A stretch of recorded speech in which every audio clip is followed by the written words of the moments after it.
This Talking Flutes podcast is kindly sponsored by Trevor James Flutes, making life sound beautiful. You can show them some flute love by following them on Instagram at TJ Flutes, Trevor James Flutes on Facebook, and at trevorjamesflutes.com.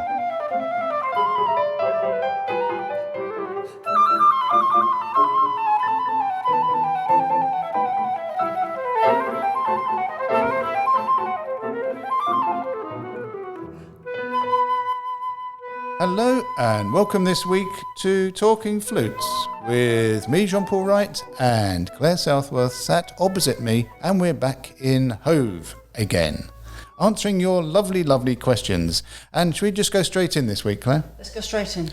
Right, we start with a question from a listener who says, can you play a favourite recording of you playing something and tell me why it's your favourite? So firstly, should we go straight into the recording, but can you tell us what the piece is? It's Valse Caprice by Daniel S. Wood.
And that was Valse Caprice by Daniel Wood.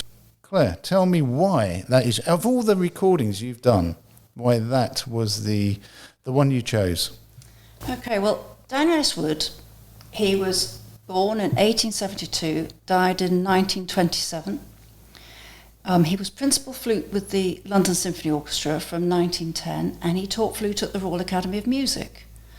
So I feel a certain affinity with Daniel Wood because I freelanced for about 6 years with the London Symphony Orchestra and taught for 17 years at the Royal Academy of Music. Sorry, did you say 17 or 70? 17. And there's very little known about him. I first came across him when I was at college because there was a book of technical virtuosity exercises, and we just knew it as the Daniel S. Wood technical book. Very, very good, but gets quite tricky. So it was really good for working on flexibility and dexterity. And then I came across his Valse Caprice, which was, he wrote it first in 1909, and it was dedicated to the first major female flutist of London, Edith Penville. Do you know that name? No, I don't. Ah, right. So she was first really well-known female flute player. In terms of his career, he studied with de Jong and Barrett, but he had to retire, unfortunately, from playing in 1910 because he had lung problems. Now, I said very little known about the Valse Caprice, but there's a sense of fun about it. It's got lovely, long, elegant, melodic lines, and intertwined with, I think, as you heard, some very fast technical sections. And what I've always loved is I sort of created a story to go with this piece because I could imagine Wood maybe shifting his time between rehearsing with the LSO and teaching at the Royal Academy, and maybe walking in Regent's Park or Hyde Park or one of the parks. And the opening is almost as if he's strolling to work. So he's just meandering through the park. And then he suddenly realises he's a little bit late, and that's the faster section. And then he suddenly realises that he's not as late as he thought. So there's a little tranquil moment where he sits down on a bench and has a little sort of look around him, and then starts walking again, and then thinks, oh no, I really am late, and zooms off. So the coda is zooming off. And it's nice to have a story behind pieces, but it's a very elegant piece. It's a very heartwarming piece. It's full of fun and lyrical lines. So that's why I chose it. How fascinating. Out of all the pieces you could have chosen, it was that one. If you can hear a rumble, it's the builders still at the cricket ground, aren't they? I can hear this through my headphones. I can hear this deep rumble that's coming through. But that segues us nicely to a question we received saying, do I need to listen to flute players to improve my flute playing? Yeah, well, this is quite a contentious issue, really. I was used to say, don't listen to a recording of a piece that you're learning. Right. Because it can just lead to copying. I'd far rather students learnt a piece and with the input of their own ideas, their own musical thoughts, their own creativity, rather than taking it from someone else. And that is very different from hearing a recording which totally inspires you and creates that excitement about going and playing and going and practicing. And from my early days, before I even went to college, I remember buying one of the old LPs of Alan Marion, fabulous flute player. And on this record was his version of the Martin Ballad. Now, for me, that was a piece that was totally out of my skill range. You know, I hadn't been playing very long. And I'm surprised that I liked it because it was fairly contemporary. But when I heard him play this piece, it was so exciting. It had an energy and a vitality that I hadn't really heard in other recordings. Found out later why is that they just recorded it in one take. And that is like a live performance. There's a different energy when you're not editing all the time. But I just fell in love with this energy of this piece. And then I'm almost sort of forgot about it because I had other recordings and I went to college. And then I started learning the Martin Ballad and I suddenly thought, this is the piece. This is the piece that inspired me all those years ago. And I went back to listen to it and it was still, you know, full of vitality and energy. But it wasn't, in one sense, it wasn't very well played because it wasn't always together with the accompanist. But it didn't really matter because you still had this energy. And I was thinking that if you sort of recorded to the nth degree till it was absolutely perfect, you probably would have lost that vibe that was going. So that's a case in point of me being totally enthusiastic and motivated by a recording I heard. But I didn't listen to it again before I actually learnt it myself. Another good example is Debussy Syrinx. Now, that is played so well and so badly by so many people. And if you were to just look at the music and play it accurately, chances are you won't find a recording that matches the accuracy of how you play it. A lot of liberties are taken because it's a solo piece, and people are very liberal with the rhythms. So sometimes you hear very sort of romantic, and other times you hear and all the variations around that. So that is not a good piece to listen to before you learn it. So I would always say learn pieces away from the recordings, but listen to recordings of players with other pieces.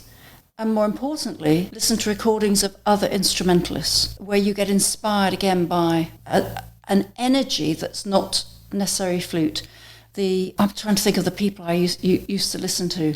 Jacqueline Dupre, Ashkenazi, Janet Baker. There are so many but you find the top instrumentalists or singers and listen with a really critical ear and say to yourself, okay, what draws me to this? Is it a particular way they phrase? Is it a particular colour? Is it the way they express? Is it the vibrato? Is it the ease, the excitement, the tempo, the pace? And that's all separate from the actual piece that you're listening to. How are they communicating what the composer has put on the page? So far more important to listen to other instrumentalists to learn about music making, music performing and communicating, rather than listening to a flute player play your piece. And especially as now we can use YouTube, you might hear someone play something really badly, but you don't know it, and taking liberties that you don't know about. And you'll find your teacher saying, why are you doing that? And it doesn't sound so good when you say, well, I heard Joe Bloggs do that. So don't be influenced by someone you've heard. Create your own musical experience. Have your own musical journey. No, I think that's wonderful advice. Do you know, from my own perspective, apart from the obvious people, obvious flute players, I actually never listened to flute players. I love listening to violinists. I love listening to cellists and singers, because for me that just gave there was a freedom of expression which I didn't feel I could get by listening to flute players. I agree. And it's not, and I think you said it in the previous podcast, don't just listen to classical singers, listen to jazz, listen to pop, listen to how they phrase, how they give you that energy, that vibe, as you say. So it's what appeals to you, what moves you, what has struck you from a performance, whether it's good or bad. Because if it's bad, you say, I don't like that because of X, then you're not going to do X. So it's be inspired by music in general, not just by trying to copy one flute player's version of a piece that you're learning. Yeah, because if you're copying it, in essence, you are becoming a mini, or sort of a variation of a mini them, aren't you? Which is not really you. Yeah, clone. No, and you know it's so important in the world we live in today, with so many players out there, that you all need your own personal identity, and that's what you need to look for. Fabulous, Claire. So, in essence, do I need to listen to flute players to improve my playing? Yes and no, but be very discerning on what you take as being the one that you should listen to and learn from. A question to close, and I think it comes up all the time, doesn't it? It is flutist or flautist. We've done this before, haven't we? I live in South Africa and find it strange and kind of odd to hear flute players being called flutists. Yes. Well, I, for many years, called myself a flautist because in the UK, that's what we're told we are. But certainly for the last 30, 40 years, I've said flutist because I play a flute, and so I'm a flutist. So that's what I use. It's interesting that flute is the original word, and flautist came into use many centuries later. So I've been looking this up. So flutist was first recorded in the early 17th century, and flautist was first used in 1860, making flutist 250 years older. Ah, there you go. There you go. So, you know, it's entirely up to you, I suppose, but it's certainly for me, it seems far more logical to call myself a flutist. Yeah, and I wouldn't argue with that. I call myself a flute player or anything really. Yeah, it excises quite a lot of people and passionate people who, certainly when I called the website The Happy Flutist, there was quite a few emails coming back saying, why flutist? I won't go in because it's flutist and not flautist. And it's a shame really, because it doesn't really matter what you call yourself. You can call yourself a drummer or an ice cream eater. It doesn't really matter. You pick up a tube and blow it. Yeah, it's of no importance. No. It's what you feel comfortable with. Yes, so please don't get yourself upset whether we say flutist, flautist, fluterer or ice cream seller. Well, thanks a lot this week, Claire. You've been very kind to invite me down. The building work's still going on. It's coming through quite loud in my headphones, so I do apologise to you all if you can hear this rumble in the background. But what you can't change is building works anywhere in the world. It is there and it rumbles. It's a nuisance. It's an annoyance. But hopefully it hasn't detracted from us talking about all things fluty. Well, I'm sure it hasn't. But if it has, I'm sure our listeners will tell us. Thank you once again, Claire. You're very welcome. Bye for now. And take care to you all. Don't forget to send in your questions to flutepodcasts@gmail.com. Wishing you a wonderful week ahead. Take care all. Goodbye.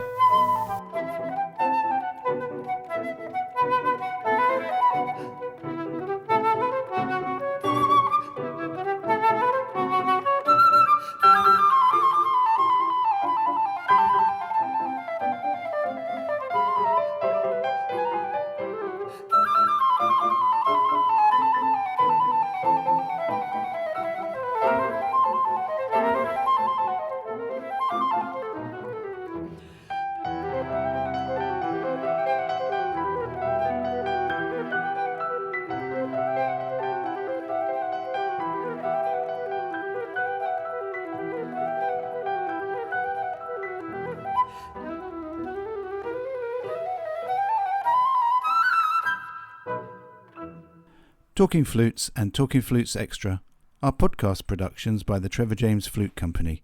For more information, visit trevorjamesflutes.com.